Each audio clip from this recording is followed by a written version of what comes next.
Search करें अवामी news. मुल्क भर की ताज़ा तरीन खबरों से बाखबर रहने के लिए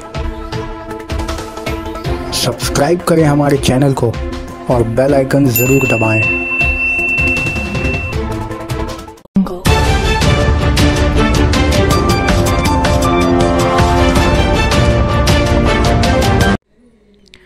कोलकाता के टालीगंज इलाके में आज सुबह 9:10 के करीब एक सरकारी बस में सवार मुसाफिर का हाथ खिड़की से बाहर निकले होने के सबब कटकर गिर गया।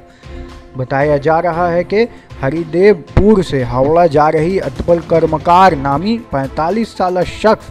बस के बाएं जानिब बैठा हुआ था और जब बस टालीगंज के कुरुमोय नामी स्टॉप के पास पहुंचने वाली थी तभी उसके खिड़की से बाहर निकले हाथ एक पुराने मकान से जा टकराया, जिसकी वजह से उसका हाथ काफ़ी हद तक कटकर उसी जगह गिर गया, जिसे ठाकुरपुकुर ट्रैफिक गार्ड ने फौरी तबई इमदाद के लिए